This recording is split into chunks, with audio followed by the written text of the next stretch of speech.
Bonjour, bonsoir à tous et bienvenue sur le podcast de Planète Basket. Un média que vous pouvez retrouver sur Instagram, sur Internet aussi. On a notre petit site web, allez faire un tour, vous pouvez retrouver là-bas tous les podcasts à écouter sur votre plateforme. On se retrouve aujourd'hui pour un format qu'on va sûrement refaire dans le cours de la saison. La discussion libre en fait, tout simplement. On avait envie de parler de beaucoup de choses avec mes compères habituels et on s'est dit qu'on allait essayer de parler de tous ces thèmes-là dans un podcast, donc sur la NBA, toujours le basket américain. Il se passe tellement de choses, des choses qu'on a aimées, des choses qu'on a moins aimées. On va parler de tout ça aujourd'hui. Toujours les mêmes compères avec moi. Marius pour commencer. Salut Marius, ça va? Ça va et toi? Ça va, nickel, nickel. Et Walid qui est là aussi. Salut Walid. Salut les gars. Donc du coup, discussion libre, on va parler, comme je l'ai dit, de beaucoup de choses parce que la liste est longue parmi les 30 équipes et le bon tiers de la saison à peu près là dans lequel on est. Il y a encore beaucoup de choses à voir cette saison en NBA, mais il y a déjà des grosses tendances qui se dégagent. On a déjà parlé du début de saison, on a des surprises, des choses qui se confirment, des choses qui sont des gens qui sont déjà redescendus de leur nuage. Donc chacun va faire un petit peu le tour de ce qu'il a envie de parler. Et moi pour commencer, j'ai envie qu'on parle des premiers de la conférence Ouest, les Minnesota Timberwolves. On en avait déjà parlé un petit peu dans nos surprises du début de saison, parce que depuis le début de saison, Minnesota ça joue bien, très bien même.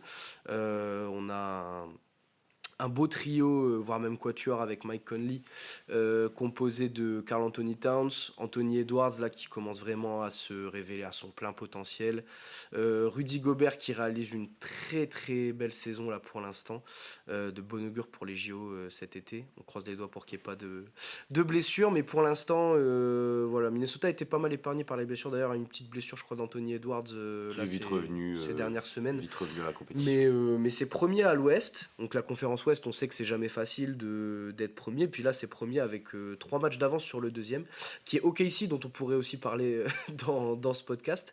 Mais ouais, Minnesota premier, 19 victoires, 5 défaites en 24 matchs, donc ouais, un peu plus du quart de la saison. Ça semble se dessiner vers une belle place en play-off, peut-être ne pas passer par le play-in cette année pour Minnesota. Je pense que pour l'instant, vu comment ils ont démarré la saison de très bonne manière, je pense qu'ils seront au moins à minima dans le top 6, à mes yeux. Puis ouais, ils sont assez costauds, ça joue bien collectivement, ça défend bien. Rudy Gobert qui sort quand même une saison qui est assez folle au niveau de sa défense surtout. Je crois qu'il est qu'il est premier au niveau du classement des meilleurs défenseurs cette saison, que ce soit au niveau de la dissuasion, au niveau du contre. Bon, c'est peut-être pas le meilleur contreur. Je crois que on doit avoir du Wemby. Il est top 5. Il est top 5 en tout cas. Voilà, donc ça reste. 2,4 comptes par match quand même. C'est quand même. J'ai l'impression ils ont passé un cap collectif en fait cette saison. Comparé à la saison dernière où on s'attendait déjà quand Rudy Gobert est arrivé aux Timberwolves. On a l'impression ils ont appris à se connaître sur la saison dernière et que là en fait l'alchimie elle a vraiment pris et voilà, ça déroule. Anthony Edwards qui continue de jouer un basket, voilà, un super basket niveau All-Star de toute façon, hein, plus de 25 points de moyenne. T'as du Karl Anthony Towns aussi qui est un peu plus. Là il a sorti un gros match à 40 points. Ouais. C'était contre qui? J'ai plus le.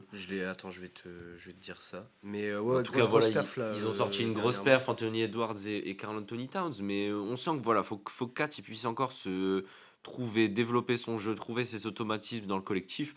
Mais non, c'est costaud. Je crois que cette saison, ils sont à une défaite 11-1, je crois, à domicile, si je dis pas de bêtises. C'était contre Indiana, les 40 points de Towns là. Donc, mais ouais, Indiana après la après défense. Indiana, c'est la 28e défense de la ligue. Donc voilà, c'est pas non plus. Mais ça se prend quand même de ce genre de match, hein. Il en faut de toute façon. Oui, pour puis le reste du temps, il produit quand même bien, quoi.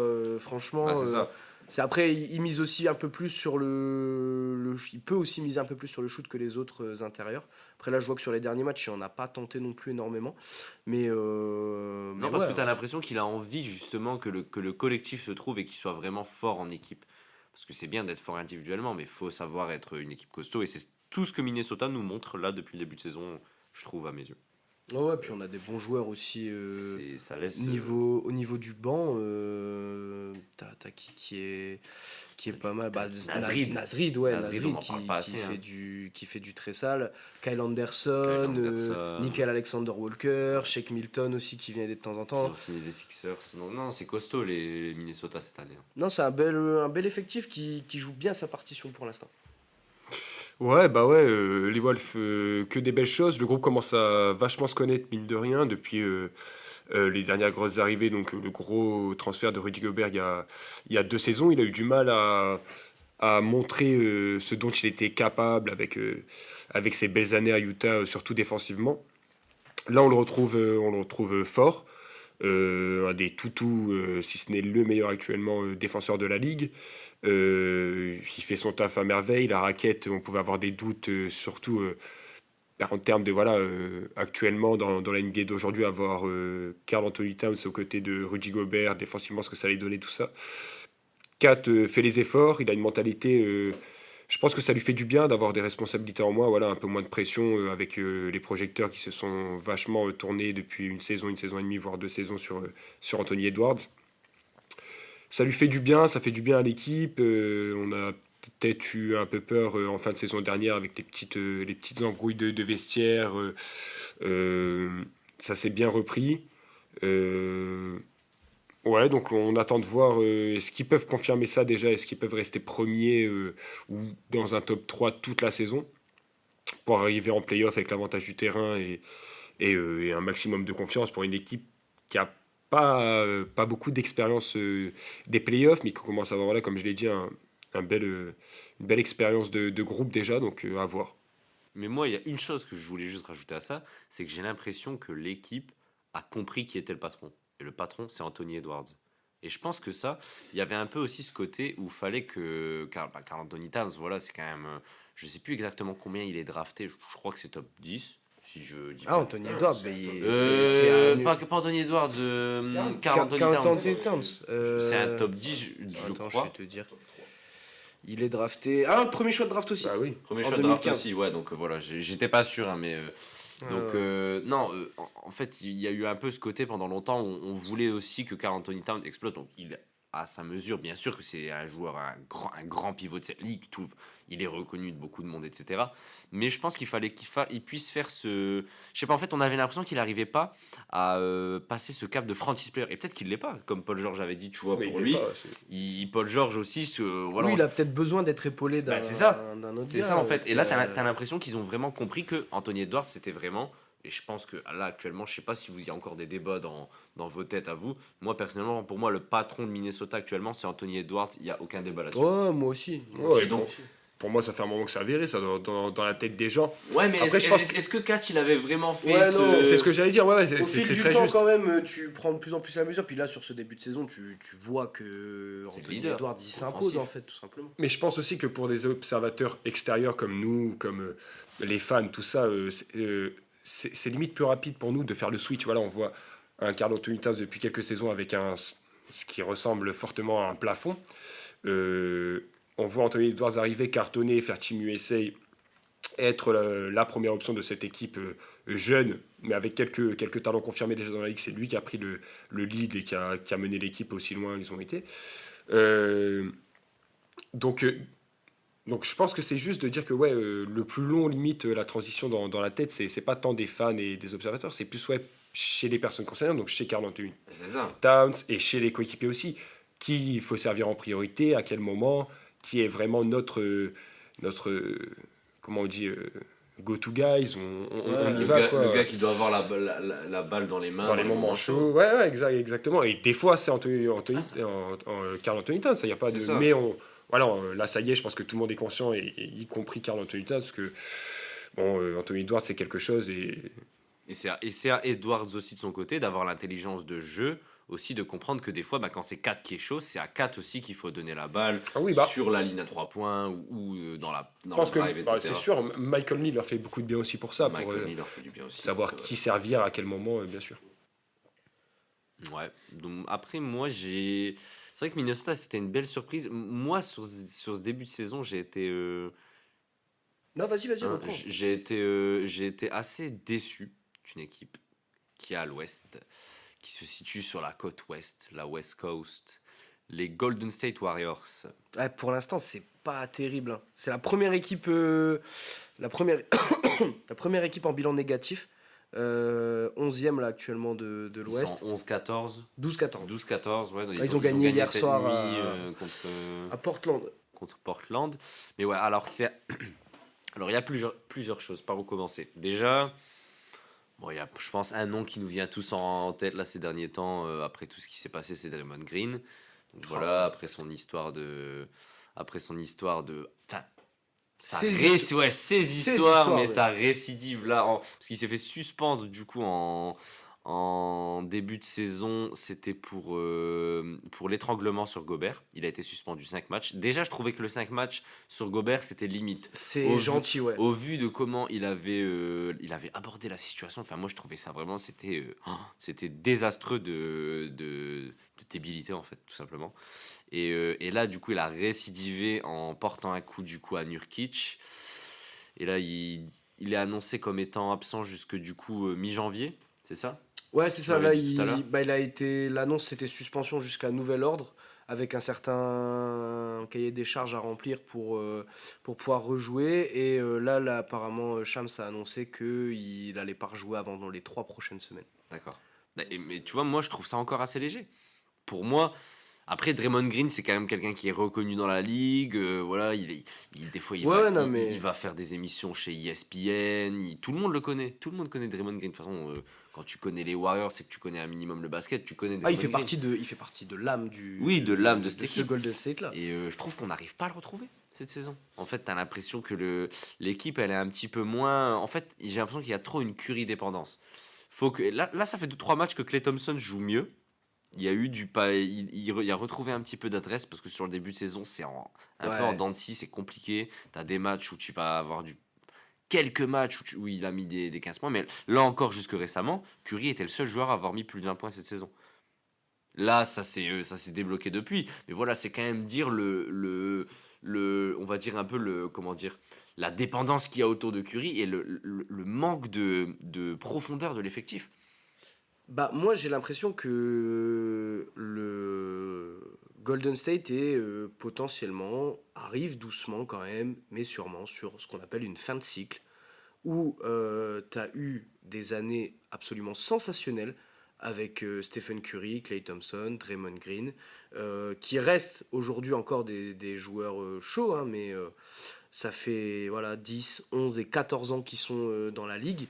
Et aujourd'hui, je vais pas dire que ça suffit plus, parce qu'il faut toujours se méfier de Golden State, ils sont toujours Ils ont quand même capables. été champions en 2021 et en 2021, personne ne les mettait champions en début de Ah oui, saison oui, oui, non mais quand bien ils sûr. reviennent. Donc attention, faut pas non plus vendre 22, je trop crois d'ailleurs, vite. 2022, je crois. 2022, oui, pardon, je dis. Faut pas vendre la peau de l'ours trop vite avant de l'avoir tué. Mais c'est vrai que pour l'instant, c'est assez inquiétant sur le début de saison. En fait, il faudrait qu'ils arrivent je pense, pour moi, il faut qu'ils fassent un trade. Enfin, Bah moi, au je moins, sens ce côté où Golden State est un peu sur le déclin et on est vraiment sur ce côté, c'est un peu, ça commence à être la fin du spectacle, le projet commence un peu à se fatiguer. Je pense qu'on sous-cote aussi beaucoup la perte du general manager des Warriors, Bob Myers, qui est parti cet été. Et C'est vrai. à notre échelle, on peut pas, je pense, se rendre compte de l'utilité d'un GM sur la ligue, mais je veux dire, ce mec-là, c'est le mec qui a construit tous les Warriors. Ouais, la Et à côté de dynastie. ça, là, il y a quand même eu le passage de Kevin Durant, le trade de Poole, Draymond Green, il lui avait foutu une droite. Là, tu as récupéré Chris Paul. On va dire qu'il fait ce qu'il peut, mais il commence aussi à se faire vieux, Chris Paul. C'est compliqué, Chris Il Paul, cette est saison, quand même. Andrew Wiggins, qui est quand même un premier choix de draft cette saison, je suis désolé, mais c'est l'ombre de lui-même. Largement, il est très loin du niveau auquel il affichait lorsque les Warriors sont champions, hein. Enfin, c'est vraiment, Lorsque les Warriors sont ça champions, n'a t'as rien à besoin de voir. lui, parce que Draymond Green, il est vraiment plus dans l'organisation du jeu, c'est pas un gros scoreur. Donc, si aujourd'hui, Chris Paul, à moins d'un énorme coup de chaud, il va pas scorer de fou. Donc si Steph et Clay mettent pas dedans, Compliqué. forcément là ça devient compliqué pour Golden State, quoi.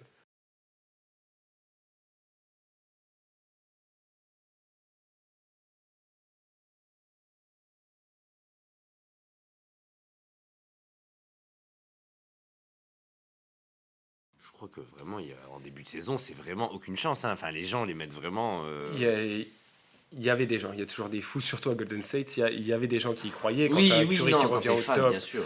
à ce niveau, oui, oui, c'est pour ça. Mais très peu de monde, très peu d'observateurs extérieurs les voyaient champions. Et donc je pense qu'il y avait un peu ce truc de dire depuis là, bon bah écoute, tant que en gros les quatre sont là, donc Draymond Green, Steve Kerr, Thompson, Curry, ça peut potentiellement prétendre à un titre. Mais je pense qu'il y a plus que ça. Ça fait quelques années qu'il manque une présence intérieure. Mm. Kevin Même Looney fait quand même le taf, mais. Ouais, Kevin mais Looney, là, il est extrêmement fatigué. Non, non, depuis le début de saison, là, il est vraiment physiquement, il est fatigué. Il tient en défense, je le trouve tellement. En fait, pour le peu de taille, alors, il est costaud et tout, mais pour le peu de taille qu'il a, il n'a pas énormément de mobilité, il est limité, donc il se fait soit prendre de vitesse, soit prendre physiquement à cause de la taille, et souvent, enfin, par le même joueur adverse, en fait, il peut se faire prendre de vitesse et se faire prendre physiquement, donc je le trouve vraiment, quand il n'est pas en forme physiquement comme ça se voit très très fort, lui qui compense beaucoup d'habitude par l'énergie, tout ça. Il en manque une présence intérieure, c'est certain. Après, certains me diront oui, mais quand il gagne les titres, tout ça, ça fait un moment qu'il n'y a pas une présence intérieure. Ben justement, on a souligné les grosses performances de Kevin Looney quand il gagne le C'est titre en ça, c'est 2021. ça. On souligne les mauvais gestes et le physique apporté un Zaza Pachulia ou un Javal Magui. Voilà, c'était des apports dans une équipe. C'était limité, certes, mais là, j'ai l'impression que c'est encore pire. Le secteur intérieur, il se fait bouffer. Il se fait bouffer bah, en il y a permanence. plus autant de compensation du secteur extérieur surtout. Je pense que Et en plus, les joueurs fatiguent, sans parler du coup de ce problème-là qu'ils ont un peu depuis un moment, même si là c'est pire. Les joueurs fatiguent, la défense fatigue. Curry, oui, il fait encore les efforts malgré tout, et lui est toujours très très très très fort. Autour, tu as Klay Thompson qui fatigue, qui peut moins faire les efforts qu'avant. Draymond Green, c'est bête parce qu'en plus le niveau de Draymond Green là, depuis le début de saison était plutôt bon, avec des beaux pourcentages à 3 points, un volume assez faible, mais qui avait un rôle et toujours le même, mais avec plus de réussite que d'habitude et plus d'efficacité que ce qu'on a vu là depuis deux saisons. Comportement, bon, on va pas revenir dessus, vous l'avez fait, tout le monde l'a un peu fait. On ne sait pas jusque quand encore, là c'est encore 3 semaines. Bon, on verra combien il prend, on verra comment il revient. Je pense pas que ça. Je pense que c'est limite déjà trop tard pour les Warriors. C'est pas Draymond Green, peu importe le niveau avec lequel il revient, qui pourra tout changer. Ouais, la fin d'une ère, après c'est logique, hein, les joueurs vieillissent, les jeunes, bon, bah, on a vu Jordan Poole partir du côté de Washington, Kuminga s'est utilisé bizarrement, il fait des bons matchs, il reste 6 minutes dans le quatrième quart-temps, il est en feu, bon bah tu sors, on va remettre Klay Thompson qui était à 3 sur 12 au shoot. C'est compliqué, Steve Kerr, moi je le trouve, il gère, encore une fois, je suis pas coach, je suis chez moi tranquillement, mais je trouve qu'il gère ça très très bizarrement. Il fait vraiment pas confiance aux jeunes alors qu'il leur rentre bien. Donc franchement, ouais, Steve Kerr, il me surprend, mais pas positivement. Toujours ses têtes, toujours les mêmes. Là, il a tenté quelques coups là en faisant commencer Andrew Wiggins sur le banc. Même C'était Klay pas mal. Thompson, il a été benché à certains moments Klay dans le Thompson, quatrième quart-temps. ça avait déjà été tenté. Là, ça commence à bouger lentement. Est-ce que c'est pas déjà trop tard, ça on verra. Après, moi, je suis d'accord avec toi sur ça. Moi, c'est surtout Steve Kerr, la manière dont il gère son. Moi, j'ai toujours trouvé que, bah, on va dire que voilà, sur la période où les Warriors sont dominés, Steve Kerr, pour moi, c'était la pièce, enfin, majeure de tout ça. Enfin, bien sûr, il y avait Curry, t'avais du Thompson, KD, etc. Mais Steve Kerr, il gérait tellement bien son effectif, je trouvais, que ce soit humainement ou même en termes de coaching, de système de jeu mis en place, de déplacement de ses joueurs. Enfin, et j'ai l'impression qu'on retrouve pas ça, en fait, cette saison. On retrouve plus ça. Je sais pas, c'est assez bizarre hein, comme. Moi, je pense qu'il devrait, comme je disais tout à l'heure, peut-être essayer de faire un trade pour essayer de récupérer peut-être un joueur plus complémentaire avec le profil, peut-être récupérer un intérieur aussi, enfin, pour remplacer Kevin Looney, parce que c'est vrai qu'une fois que tu enlèves Kevin Looney, t'as plus de matière en fait dans la raquette. C'est assez compliqué. Donc à voir comment ils vont gérer là dans les semaines qui vont arriver, comment Draymond Green va se réintégrer à l'effectif, est-ce qu'ils vont peut-être ajouter des pièces à tout ça. Du coup, on va partir à l'Est, où on a un bon, comme à l'Ouest, hein, mais un bel embouteillage euh, vers le play-in. Vers le play-in, avec les Pacers là, qui sont bien redescendus, qui sont en train de bien redescendre. Attention, faudrait penser à défendre peut-être pour que ça dure un peu toute la saison. Mais du coup, on a les Pacers à la 7e, on a les Cavs à la 8e. Donc les Cavs qui, pour l'instant, qu'on attendait pour la plupart, je pense, bien plus haut que ça. Je me déçois tellement cette équipe. Ah, les Cavs, on peut parler des Cavs. Du coup, et après, en 9e, il y a les Nets. Et 10e, pareil, Hawks. Après, Raptors, Bulls.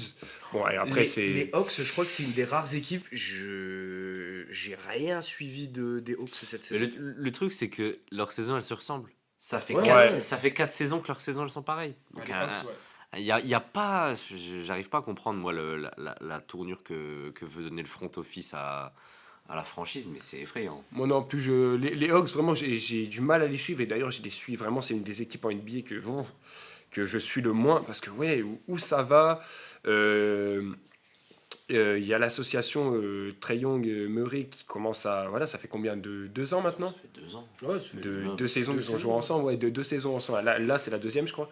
Ils sont bons chacun leur tour. Ça leur arrive d'être mauvais en même temps. D'être bons rarement en même temps. À l'intérieur, il y a toujours Okongwu. Jusque où ça va aller, où ça va encore, j'ai du mal à savoir. Il y a toujours Capella qui est là, qui fait du travail, mais est-ce que c'est vraiment la pièce que tu as envie d'avoir après Non, franchement, la cohésion, où ça va, comme dit Marius, ça, les saisons se ressemblent. Là, ils sont 10e, 10-15, 10 victoires, 15 défaites. Non, mais le truc, c'est que si tu sors de cette saison avec encore un échec, tu fais quoi? Tu traites Trae Young. Ah, t'as quand même. Bah, Trae Young, je pense pas, parce qu'après, t'as quand même de la monnaie avec Capella, Murray, Bogdanovic aussi. Bogdanovic, je pense qu'il saute hein, s'il y a un trade. Mais Je pense qu'ils sont pas nus, mais moi, ce qui m'inquiète, c'est même pas s'ils ratent leur saison, c'est. Là, tu dis, ouais, s'ils font. Si c'est encore un échec, c'est son. Mais c'est quoi? C'est quoi aujourd'hui, là, une bonne saison pour les Hawks? bah, moi de base, 6e, c'est vraiment envisageable. Bah, c'est Ouais, ça. 6e. c'est ça, top 6. Ouais, mais 6e. C'est suffisant pour un projet qui commence à dater de Ouais, voilà, moi, tu vois, c'est 2 ça. ans et demi, Bah, là, tu vois, 3 ans. Je regarde le classement et. Après, est-ce que leur objectif, c'est vraiment le titre à propre. Enfin, oui, j'imagine qu'ils se disent pas, oui, notre objectif, c'est faire premier tour de playoff. Mais ils n'ont pas l'effectif pour aller au titre. Enfin, à un moment, je pense que le Bah, front office, il est réaliste aussi. Non, mais après, regarde, tu vois. Aussi moi, fort que soit Trae Young, attention. il y a un spawn de 3 équipes là qui sont 10, 11 et 12e. Atlanta, Toronto et Chicago. Et j'ai vraiment l'impression. Alors, il y a des nuances dans chaque équipe, dans chaque projet, etc. Mais c'est des équipes qui, depuis 2 saisons, ont des bases assez solides, des joueurs qui sont bons, que ce soit C'est dans le vrai. 5 majeur ou aussi sur le banc pour épauler derrière, mais qui arrivent pas à craquer le top 6. Alors après, le top 6, il est très C'est solide hein, compliqué, quand tu vois du Miami, du Philadelphie, du Milwaukee, du Boston. Là, cette année, t'as Orlando qui se décide à faire un bête de, Ouais, j'allais dire, après, une t'as bête de saison. T'as des équipes qui travaillent bien les aussi. Knicks, Comme... les Knicks, ils arrivent aussi là à faire depuis l'année dernière à bien jouer. Et là, ces équipes-là, elles se retrouvent derrière au classement avec des équipes comme Brooklyn. Je suis désolé, je les aime bien, mais est-ce que Atlanta, Toronto et Chicago ont pas des effectifs qui peuvent franchement rivaliser avec eux? Enfin, tu vois, c'est plus jeune les Nets. Le projet est plus jeune, donc moi je les attends plus dans ce niveau-là. Cleveland, moi j'attends à ce qu'ils remontent. Je m'attends à ce qu'ils Ouais, remontent ils me parce déçoivent, ils me que déçoivent, je trouve. Garland qui s'est blessé. Hein. ouais, là, ils perdent Garland et Mobley sur blessure. Mais après, voilà, tu sais que là, tu vas avoir un mois ou 2 qui vont être galères. Et après, faudra cravacher derrière pour raccrocher Est-ce que si les Cavs sont 7 ou 8e, c'est un échec? Je pense que quand même. Ah bah oui. Ouais, voilà, on Bah est oui. d'accord. Hein. Ils étaient quoi, 3e l'année dernière? Mm. Alors que Indiana, là, tu vois, bah, ils commencent à rentrer dans le rang un peu parce qu'ils ont fait un bon début de saison. Mais Indiana, je les attends beaucoup plus dans ces places-là, on va dire, de 8, 9e. Oui, oui, non mais Ce qui attention. serait, on va dire, cohérent. Après, ils en sont pas très loin, ils sont qu'à un match d'écart. Oui. ou Non, mais là, deux après, de la. t'es qu'au tiers de la saison, donc c'est normal Ouais, oui, oui. qu'il y ait pas de gros écarts. Enfin, après, ça reste serré jusqu'à la fin de la saison, même maintenant, avec les niveaux un peu similaires partout. Mais Les Cavs qui ont aussi Donovan Mitchell à prolonger ou à trader pour éviter de perdre contre rien, parce que là, il lui reste du coup 7 saisons et une après.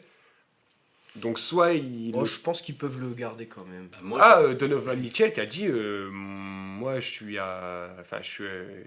aux Cavs pour gagner, si ça gagne pas, attention. ouais, et j'ai vu que je crois que Ah oui. j'avais vu il y a pas longtemps sur Twitter le CM justement en France des Cavs qui disait que lui s'attendait à un trade de Mitchell. Ah oui. D'ailleurs, Ouais. quand je sais plus sur quoi j'ai vu ça, c'était sur un autre podcast, je crois, ou un article, c'est quand Mobley s'est blessé, quand Garland s'est blessé, là, il y a eu des coups de fil. Il y a eu des coups de fil pour récupérer Donovan Mitchell. On sait que New York était très très intéressé, Donovan Mitchell était très très intéressé pour aller à New York. Bon, là maintenant ils sont Bronson, donc je pense que c'est passé. Mais ouais, on a toujours, voilà, il y a le hit qui fantasme, enfin plus les fans en tout cas qui fantasment sur une association Adebayo, Donovan Mitchell et Jimmy Butler. Contre, il y a un pas mal. paquet qui mettrait Tyler Hero, des pics et un ou deux Kyle autres joueurs. Lowry peut-être, tu lâches Kyle Lowry dans un trade comme ça. Oh, Potentiellement. Kyle Bah, Lowry, c'est- après, ouais, en termes Lowry, de il a monnaie plus de valeur. d'échange, Non, ce qu'il vaut, là. c'est Tyler Hero plus des pics, plus des C'est joueurs, vrai qu'il est- Duncan c'est vrai qu'il est Robinson. assez âgé. Ouais, Tu il est peux âgé. rajouter Lowry pour matcher au niveau des salaires, quoi. Mais Ouais, sinon, mais là, justement, il n'y a pas je suis besoin. pas sûr avec qu'il le- intéresse énormément d'équipes aujourd'hui. Il a Non. un apport quand même assez Non. moyen, quoi. Puis il lui reste qu'un an, là, ça y est.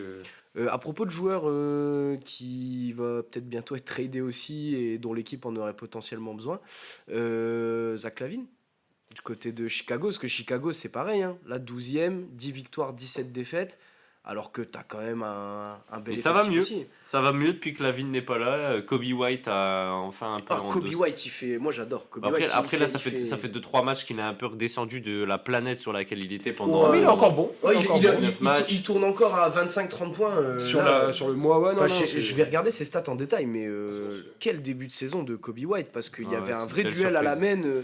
Là, Caruso, il est vraiment parti sur les missions défensives. Et... Bah, je sais pas si c'est avéré, je sais pas à quel point c'est avéré ou ça a discuté, mais j'ai entendu des rumeurs entre un échange potentiel entre Garland et Zach LaVine. Ouh. Je vois pas pourquoi faire. Bah, moi, le problème, c'est que bonjour la défense sur les extérieurs, quoi. Parce que Donovan Mitchell et Zach LaVine, c'est pas. Bah, Donovan Mitchell, il peut le faire, mais à la main. Moi, pour moi, Donovan Mitchell, c'est. Enfin, s'il veut un avenir long en NBA et pour gagner des titres, il faut qu'il soit poste 1. Il n'a pas la taille, il a pas le. Enfin, c'est très compliqué d'être poste 2 pour Donovan Mitchell et ça fait plein de mismatchs potentiels à exploiter pour une équipe un peu plus physique. Ouais, mais est-ce qu'il est pas vraiment plus scoreur que gestionnaire? Il l'est, mais il y a des meneurs. Non, mais bien sûr. Il y a des meneurs qui arrivent à soit faire évoluer un peu leur jeu, soit tout simplement à affirmer leur style. Oui, un meneur scoreur, on regarde à combien il tourne de passes de NBA, ça doit pas être très loin d'un Curry en carrière. Pourtant, Curry, il joue pas deux. Curry, il joue pas Ce que deux. j'allais dire, Curry en soi, c'est un peu Bah oui. un poste 1-2, un combo scoreur, enfin combo garde, un peu comme ça. De toute façon, ça veut rien dire maintenant. Si t'es un joueur dominant avec un beau handle, t'es la star de 5,5 ton passes, équipe, Mitchell. tu vas monter la balle, tu vas être meneur. amélioré en passe depuis. Oui.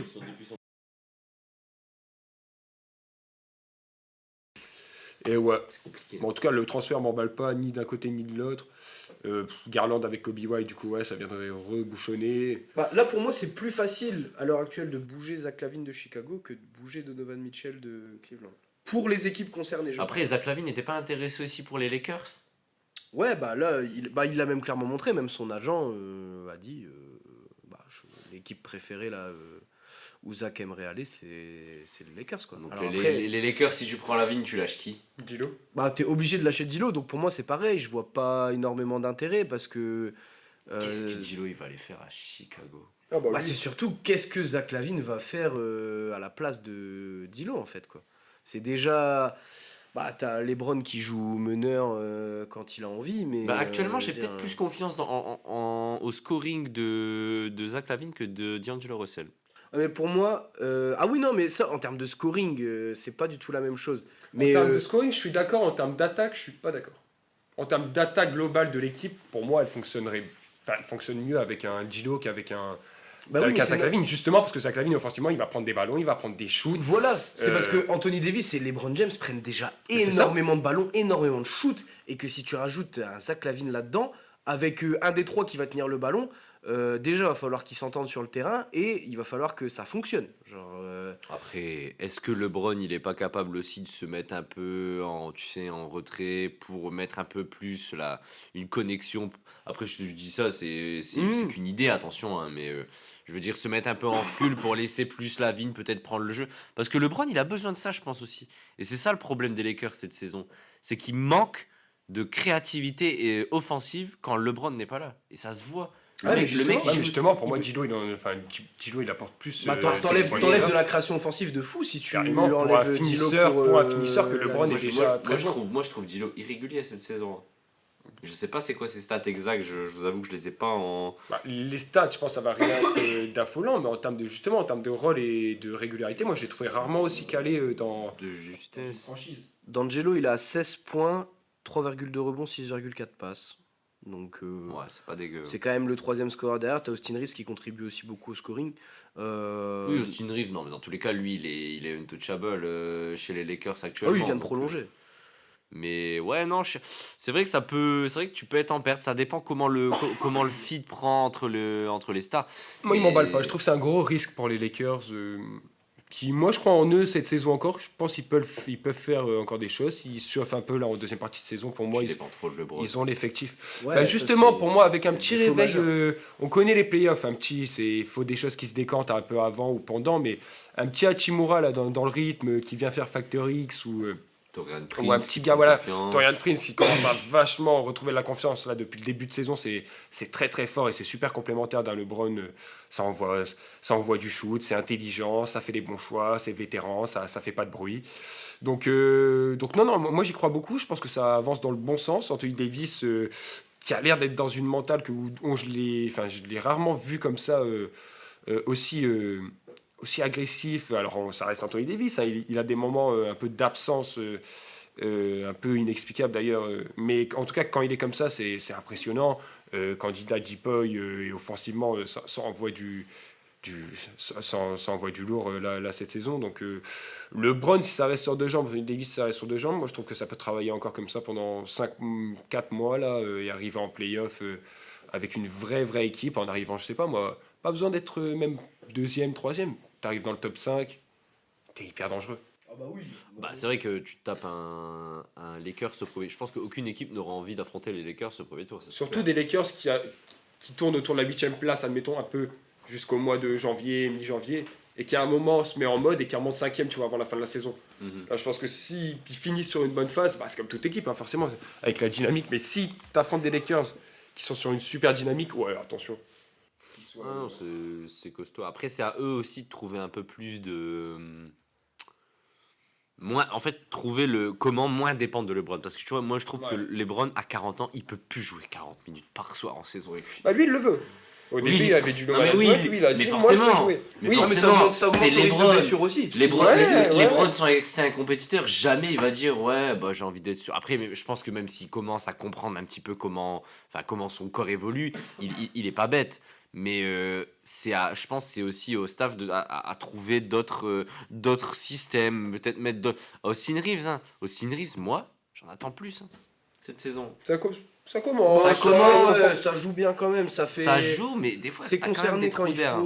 Ouais, moi j'aime bien. Moi, je trouve que ça va Moi j'aime quand bien la même. mentalité parce que ça avait mal Mais commencé. c'est quoi son contrat 50 millions là. C'est pas 50 millions la saison Non, Non. 50 Hein sur 4 ans. Non, c'est c'est un petit contrat. C'est 55 sur 3 ans, je Ouais, crois. c'est un trois contrat ans, ça bien va. sympa. Non, franchement, c'est bien. Mais- Il a Je sais un pas. bon apport pour quelqu'un qui a Oh oui. ce contrat-là. Si on a fini de faire le tour de LA, tant qu'on reste à Los Angeles, je voulais juste qu'on fasse un petit mea culpa au niveau des Clippers. Parce qu'on s'est peut-être un peu enflammé quand ça a commencé par 5 ou 6 défaites de suite et qu'on s'est dit, bon, Philly a gagné le trade. Là, ça va quand même beaucoup mieux pour les Clips.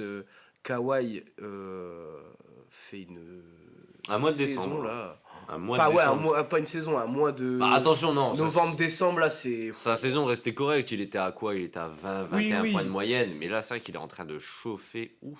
Ah ouais, C'est non, impressionnant. Kawhi c'est très très sale. Harden s'est un petit peu plus mis dans le jeu. Après, Harden défend. ouais, Harden défend. Et quand Harden défend, forcément l'équipe gagne des matchs. Parce qu'Harden, là, il s'est quand même mis dans une optique de, voilà, d'être dur sur l'homme. Et voilà, tu fais des inters, tu fais des contres, ça amène des contre-attaques. Et voilà, enfin, on n'en demande pas plus, hein. Après, oui, c'était logique, en fait, de dire ça au début.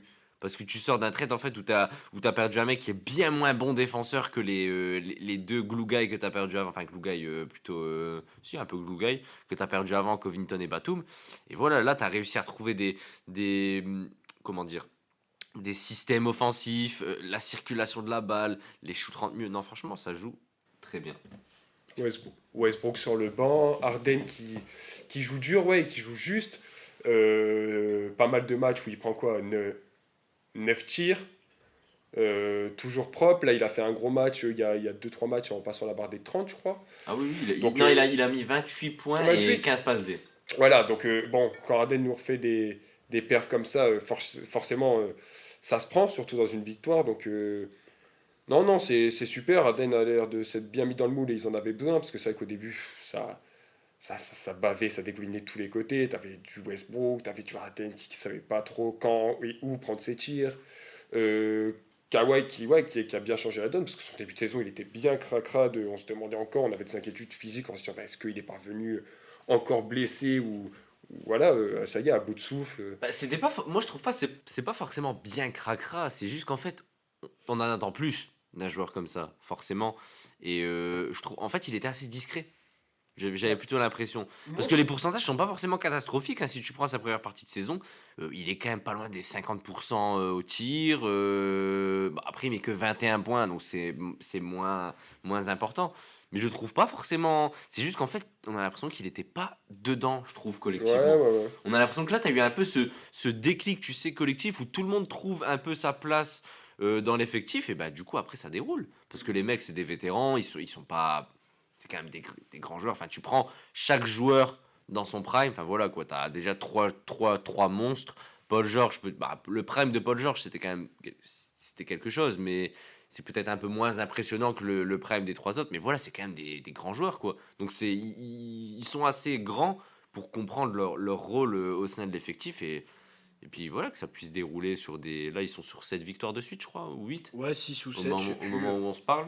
C'est la plus longue série Active. active en NBA, donc à voir si ça va continuer. Bah, tu vas avoir des grosses équipes là qui arrivent, hein.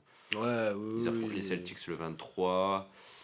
De toute façon, t'affrontes une grosse équipe tous les 3 jours, limite, maintenant, parce que t'as C'est quand vrai. même pas mal. À propos de grosses équipes, moi j'ai une équipe qui déçoit de fou, Phoenix. Phoenix, là, sur ce début de saison. Est-ce qu'on peut c'est vraiment appeler compliqué. ça une déception?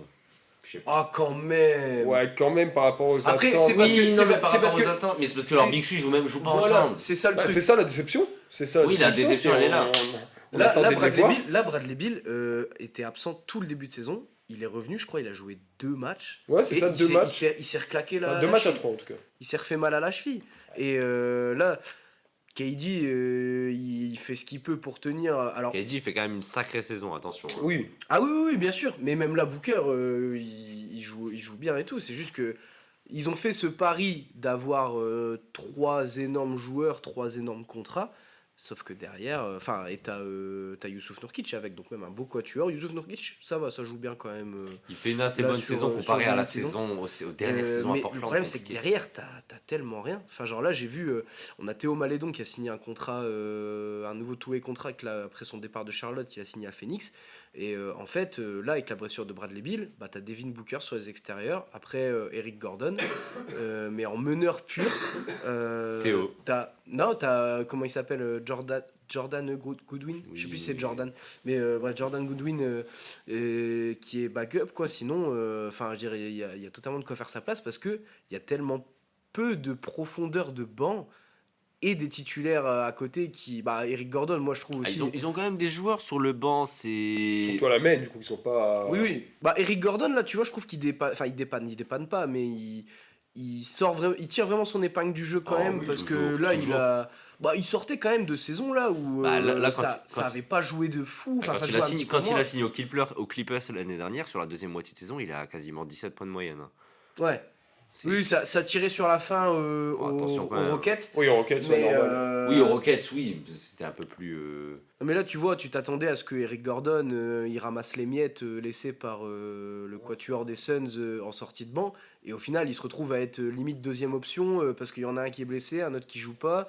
Et il sort quand même une vingtaine de points. Après, le truc, c'est que Bradley Beal, ça fait combien? Ça fait 3 saisons? Au moins. Au moins 3 saisons que c'est compliqué.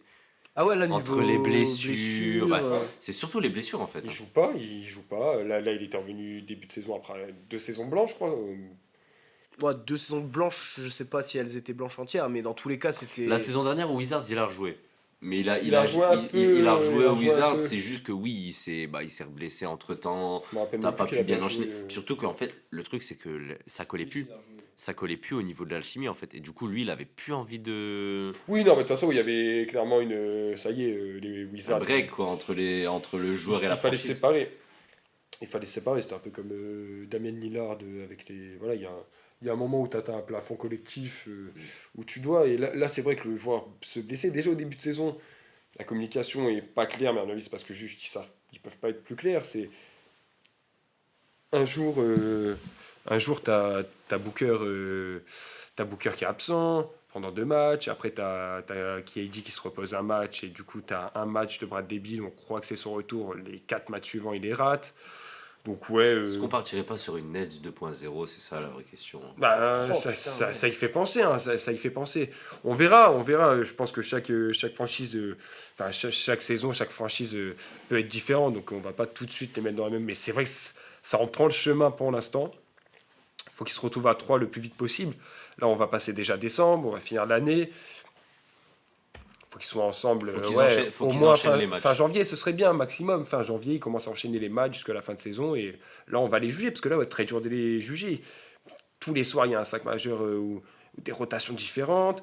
On disait qu'ils n'avaient pas beaucoup de bancs. Alors oui, sur la main, tout ça, même si Goodwin s'est bien révélé cette saison, bon, c'est un peu limité. Là, ils Donc viennent ils de ont signer. Eubanks, Watanabe. Ouais, c'est des bons joueurs, mais c'est Non, mais pareil. J'aime bien ils ont des Nasir joueurs, Little aussi, tu mais vois. tout. Mais Ils ont des joueurs, mais ouais, c'est bon, c'est des rotations. T'as Gordon. il y a tellement de quoi plus te faire rêver sur un banc en NBA aujourd'hui. Genre, Yuta Watanabe, c'est bien. Drew Eubanks, c'est bien, mais ouais. Enfin, sur le papier, je parle, hein, parce qu'après, il fait quand même le boulot. Moi, ils me déplaît pas Mais- leur banc en soi. Surtout là, avec si Malédon reste et fait ses preuves. Moi, j'aimerais vraiment que Malédon puisse se serait faire bien. une petite place, hein. Ah, ça pourrait être cool pour Théo. Parce Ouais. que pour moi, il a vraiment une carte à jouer là-bas. Bah, Ouais, bien sûr. il a besoin d'une franchise une et carte à et de stabilité. C'est ça. Je pense Et que ça va lui permettre. ils ont besoin de quelqu'un à la main. Donc je pense que le fit peut être parfait. Parce que là, Il faut que ça marche. le cadre de Charlotte, c'était quand même assez. C'est pas vraiment pas le meilleur contexte, je pense, pour s'épanouir quand t'es rookie dans la NBA actuelle, hein. Non, c'est clair. Après, tout à l'heure, t'avais parlé aussi de Lillard. Moi, je voulais parler des Bucks, hein, quand même. Les Bucks, enfin, je sais pas ce que vous en pensez, hein, mais Là, c'est quand même. C'est bien costaud, hein, enfin, en fait, non, c'est assez bizarre avec les Bucks parce que. Attends, bah, limite, parce que bon, on va peut-être conclure sur ça. Les Bucks, on va parler des Bucks. Est-ce qu'il n'y a pas un petit top Parce qu'on n'a pas parlé des top équipes à l'Est. Du coup, peut-être on Ouais, peut les balayer Celtics, vite hein. fait pour Ouais. conclure un peu Bah, le le trio de podcast. tête, Celtics, c'est Bucks. Boston, Milwaukee, Philadelphie. Sixers. Bah vas-y, go commencer par les Bucks, parce que c'est sûr que... Bah ils sont deuxième. Bah, après, ouais. Ouais, enfin, les Bucks sont deuxième. De toute façon, tu vas. Enfin, Philadelphie, on en a déjà un petit peu parlé dans les surprises Oui. du début de saison. Et ça continue à peu près sur le même truc. Nicolas Batum, mais c'est bien intégré aux Sixers, donc ça, c'est quand même cool pour Nico. Et les Sixers tournent toujours bien. Alors là, après, ils viennent de sortir d'un calendrier un peu favorable. Ils ont explosé 2 fois les Pistons, une fois les Hornets, ou l'inverse, je sais plus. Milwaukee, une victoire de plus, à peine 19-7, son deuxième. C'est pas mal. Moi, j'ai l'impression qu'il y a encore besoin de temps pour que Damien Lillard s'intègre vraiment à l'effectif. C'est un peu du courant alternatif par Mais du instant. coup, est-ce que tu te rends compte que là, les Bucks sont deuxième à l'Est, alors que la mayonnaise, elle a même pas encore bien pris. En fait, Ouais. c'est ça que je trouve effrayant, moi. C'est qu'en fait, là, ils sont deuxième, et en fait, t'as même pas l'impression qu'ils soient si dominants que ça. Ouais, bah, on n'a pas l'impression que ce soit encore très très Tu rodé, sais, très très. le Milwaukee qu'on avait il y a 2-3 saisons, Ouais, où en non, fait, non, ça ouais. déroulait toute la série régulière, tu te dis, ah ouais, mais ils sont juste trop forts, en fait, les mecs. Là, t'as même pas l'impression. Non, c'est Je vrai que trouve sur ça assez ce effrayant, point de quand vue-là, ça peut faire peur s'ils se mettent vraiment tous au diapason. Et Lillard, surtout, voilà, qui a Lillard, une courant saison assez alternatif. compliquée. Hein. Il y a encore des rotations à trouver un peu. On a Yanis là qui a sérieusement préchauffé là, avec un match à plus de 50 points cette saison, plus là le record de franchise il y a quelques jours avec 64 points. Donc un Yanis bien chaud, très très énervé aussi.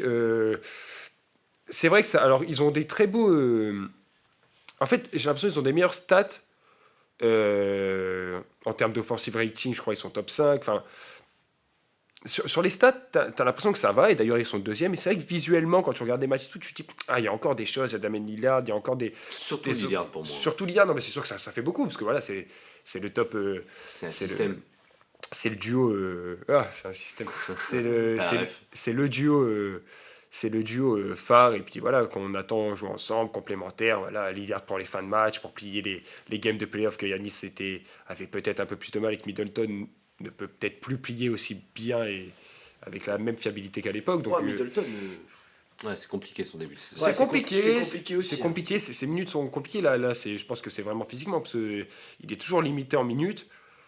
Euh, Ça peut reprendre le rythme. Bah, c'est ça en fait. T'as Middleton qui peut reprendre le rythme. Alors lui, alors peut-être qu'il le reprendra vraiment et sûrement jamais comme à son prime, mais reprendre un rythme un peu plus meilleur que ce qu'il propose là. Et à Lillard, non, ça peut faire très peur si ça se met vraiment en route. Bah moi j'ai l'impression que je me mets à la place de Yanis et je pense que Yanis il se dit les gars, ok, Middleton il arrive pas à retrouver son niveau, ok, Damian Lillard a encore un peu de mal à s'intégrer mais ça va venir avec le temps. Mais comme t'as dit Marius, en attendant ils sont deuxième à l'Est. Est-ce que ça vaut pas le coup? Enfin, je me mets à la place de Yanis et Yanis, je pense qu'il se dit, il faut pas. Enfin, ça sert à rien d'essayer de mettre trop d'énergie pour aller chercher Boston et le premier seed. Je veux dire, Milwaukee commence à aussi avoir un projet qui est vraiment structuré depuis plusieurs années. On sait qu'ils sont candidats au titre, on sait que tu vas potentiellement compter sur eux dans un dernier carré, peut-être, tu vois, Bah oui, c'est ce que tu assez, vises. assez facilement. Et Yanis, je pense qu'il a le mort de s'être fait exploser au premier tour l'année dernière par Miami, qui a fini en finale et qui a fait un très beau parcours, respect à eux certes, mais je pense que là Yanis il se dit, les gars, on a une saison régulière pour se mettre en rodage, pour faire intégrer Damien Lillard, pour retrouver une bonne attaque, une bonne défense, intégrer les principes du coach aussi parce que le coach est nouveau. Et par contre en playoff, je pense que ça va être des tueurs. Je pense que c'est là que ça va être effrayant. Yanis a déjà prouvé qu'il pouvait l'être, mais là, contrairement à par exemple Philadelphie, où là j'ai vu, ils ont mis plus 30 ou 40 à Détroit, Joel Embiid a quand même joué plus de 30 minutes. Là, quand Milwaukee a battu Détroit pareil dans un blowout, Yanis, je crois que c'est 22 minutes, 22-23 minutes. Et il produit quand même.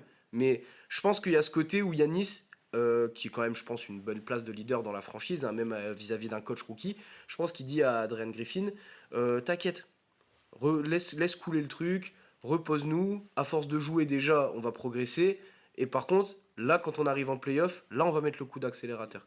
Parce que là, je pense que, comme tu dis, Milwaukee peut pas vraiment être un peu moins bon que ça, à la limite, s'ils se tapent quelques grosses équipes à la suite et qu'ils se font une petite mauvaise série, ils vont redescendre quoi, 5-6e. Enfin, même déjà pour redescendre 5-6e, je pense qu'il faudra y aller, quoi. Donc, ou alors à moins d'une grosse blessure de Yanis ou autre. Mais ouais, non, franchement, Milwaukee, moi, ça me fait très très peur, surtout pour les playoffs, quoi.